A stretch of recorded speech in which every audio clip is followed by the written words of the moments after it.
The wind is so loud it doesn't sound like weather anymore, Dot. It sounds like something alive pushing, circling, testing every crack in the walls. Outside, the world has vanished into white. Snow isn't falling so much as flying sideways like sand in a desert storm. Visibility is measured in steps, not meters.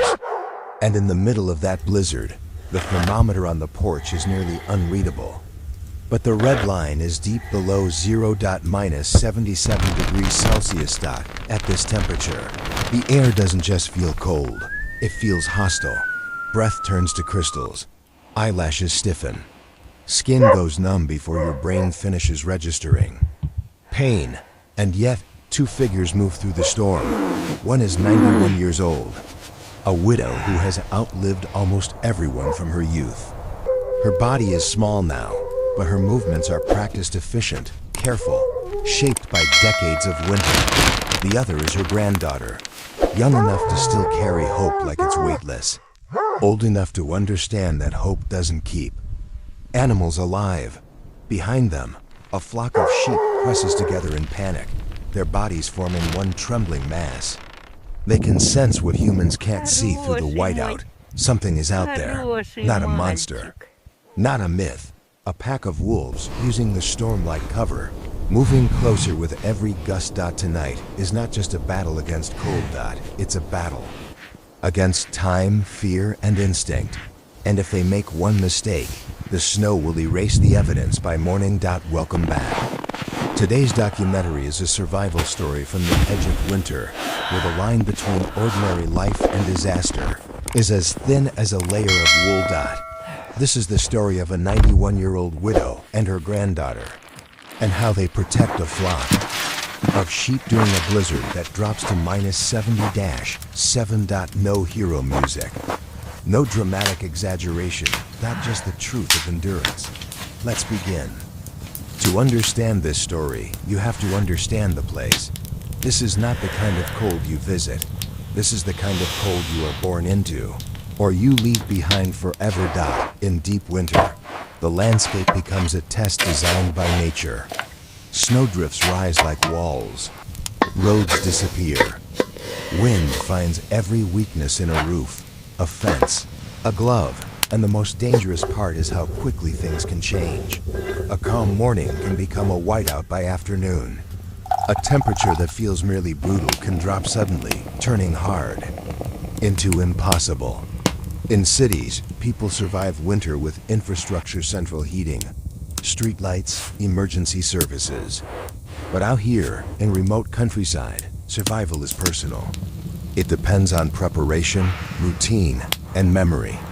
Because when the wind howls at this level, you cannot rely on rescue. You rely on what you built and what you learned, and who is beside you. The widow knows this land like a second language. She has watched storms roll over these fields for almost a century. She has buried loved ones. She has delivered lambs in spring. She has rationed food in lean years. And every winter, she has survived by following one rule: never waste warmth. Warmth is currency here. And in a blizzard, you spend it fast. Her name is Alina, 91 years old, widowed for many years. Small in frame, but not fragile. When people imagine someone her age, they picture stillness, soft blankets, warm rooms, quiet days. But Alina's life was never built for stillness. She grew up with work, real work. The kind that begins before sunrise and continues whether you feel ready or not. Winter didn't excuse chores. Hunger didn't accept excuses. Animals didn't wait. Her husband used to handle the heavier tasks, repairing fences, hauling feed, checking the outer fields. After he passed, people assumed she would sell the animals, move in with relatives, disappear into a safer life. But she didn't. Not because she was stubborn. Not because she didn't feel fear. She stayed because this is where her life is. The house, the barn, the land, the flock, these aren't possessions. They are identity. And then there's the granddaughter. Her name is Dasha. She is young, but she's not playing at hardship. She knows the real weight of responsibility because she chose to return. She could have stayed in a warmer place. She could have built a different future, but she came back for a reason that doesn't fit neatly into modern life.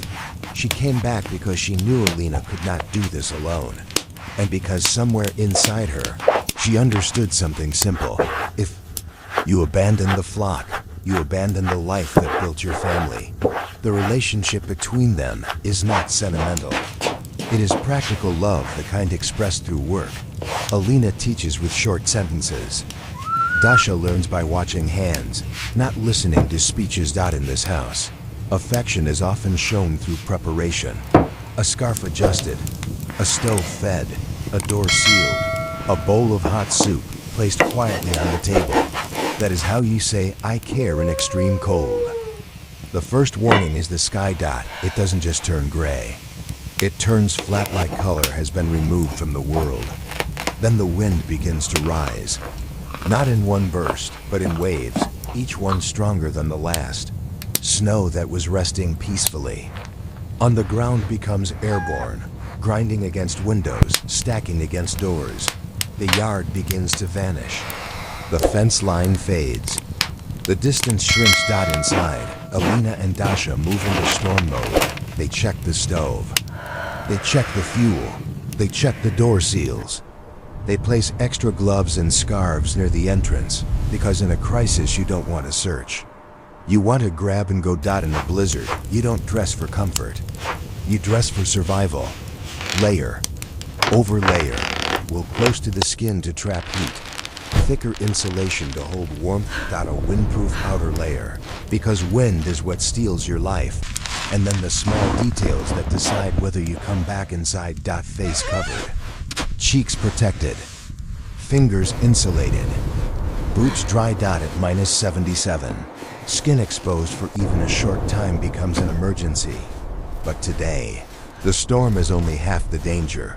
Because the storm makes animals desperate. And desperation attracts predators. Out here, wolves are not villains. They are part of the ecosystem. They hunt to survive. They use intelligence and patience. They watch patterns. And storms give them an advantage. In normal conditions, wolves may hesitate to approach a farm too closely. But in a blizzard, sound is swallowed. Visibility is destroyed. Scents travel differently.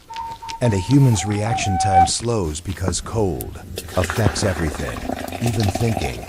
That is why storms are hunting season. Not just for wolves, but for fear. In movies, protecting livestock from wolves becomes a dramatic fight. Shouting, weapons, chaos. Real life is different. Real life is quieter.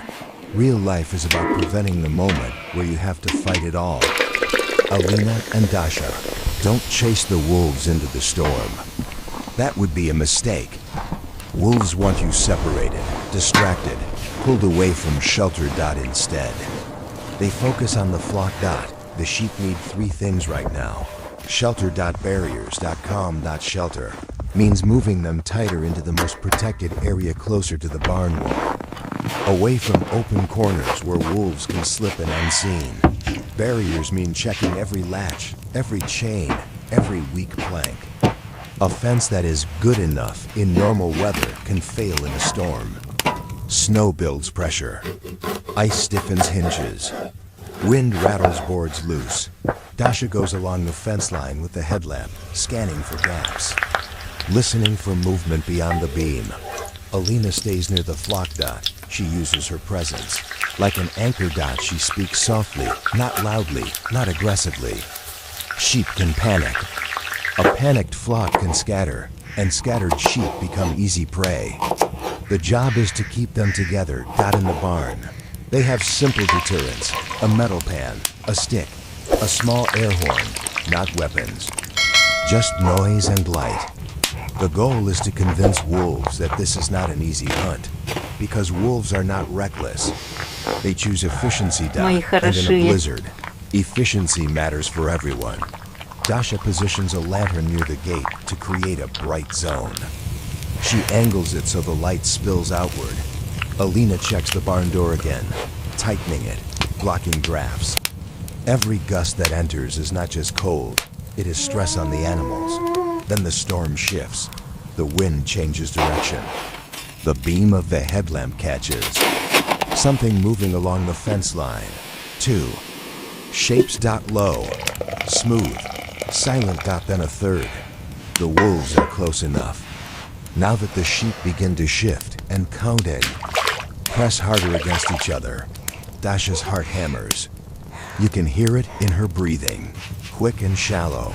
Alina's breathing stays slower, not because she isn't afraid, because she has learned the cost of fear. In extreme cold, fear makes you sweat. Sweat becomes ice. Ice becomes weakness. So Alina does what she has done for decades. She slows down. She moves with intention. She raises the lantern higher, making their position obvious, refusing to let the wolves believe they are unseen. Dasha triggers the air horn once short. Sharp, the sound cuts through the wind like a crack of metal. The shapes freeze. Then they pull back, disappearing into the white. Not gone, just repositioning. Because wolves don't always attack quickly. Sometimes they wait for humans to get tired. And in a storm like this, exhaustion is a weapon. Hours pass in fragments. They take turns. One inside to warm up. Drink hot liquid. Check fingers for numbness. Dry any moisture. One outside to watch. Listen. Scan the fence. The stove becomes the center of the universe. They feed it constantly, not for comfort, but to keep the house functioning. At this temperature, the entire home is a fragile bubble of warmth in a world that wants to freeze it solid. Dasha warms her hands over the stove, flexing fingers that feel slow. She looks at Alina and realizes something that hits harder than the storm. At 91. Alina should not be doing this, and yet she is, because if she doesn't, the flock is gone. And if the flock is gone, the farm is gone. And if the farm is gone, the life she built becomes a story told in past tense. Dasha goes back out. The wind has intensified. Snow has stacked in new drifts that weren't there an hour ago. The lantern light barely reaches beyond the gate. She scans the perimeter again, and then she sees the tracks again, closer this time. The wolves are still here, but something has changed. The wolves are not confident. The fence holds. The lights hold. The humans hold. Predators are intelligent. They calculate risk. And even in hunger, they don't want injury. They don't want wasted energy. That is the true defense. Not strength. Consistency. Alina appears at the doorway behind Dasha, wrapped in layers. Lantern in hand again. 90-1. Widowed. Standing in a blizzard that can kill people in minutes. Not for pride, for responsibility. She says something simple. Not dramatic, not poetic. Just a fact. They will try again if we disappear. So they don't disappear. They stand together at the edge of the yard, their light pushing back the white darkness. They do not chase. They do not scream. They simply remain present, refusing to surrender the space. And slowly, over the next hour, the signs begin to fade. The tracks stop advancing. The shadows stop appearing. The sheep remain tight. But the panic eases into a restless calm. The wolves move on, maybe to easier hunting, maybe to the forest, Go in. maybe to wait for another chance somewhere else. But tonight, they did not get the flock, not because the humans were stronger than wolves, but because the humans were organized. Prepared. And unwilling to abandon what they protect. As dawn approaches, the storm begins to soften, not fully ending, but losing its sharpest teeth. The wind The light sounds returns angry slowly, tonight, thin and Grandmother. pale. The world Will the house reappears, hold? fences coated in ice, drifts like frozen waves. A yard reshaped by wind. And in the center of it, the flock is still there, alive, pressed together, breathing Be careful, steam into the Babushka. air. It is so Inside, cold out there. Alina Do sits not near the worry, little stove. one. Her I will cheeks are return red. soon. Her eyes are tired. Her hands shake slightly as she holds a cup. Dasha sits beside her, exhausted, eyes heavy, but alert. They have not won anything glamorous. They have simply made it to morning. And in this land, that is victory enough. When people talk about survival, they often imagine extreme moments, dramatic rescues, heroic confrontations, impossible odds. But the real story is usually quieter. It's an old woman who refuses to abandon a responsibility she has carried for decades. It's a granddaughter who returns, not because it's easy, but because someone has to. It's a flock of animals that depends entirely on human decisions, and it's a blizzard. So cold, it forces every living thing into the same truth. Nature doesn't care how brave you feel. Nature cares how prepared you are. At -77. Survival is not about being fearless. It's about being disciplined. It's about knowing the rules of cold, the rules of storms, and the rules of predators. It's about making the same hard choice again and again. Stay, watch, protect, endure.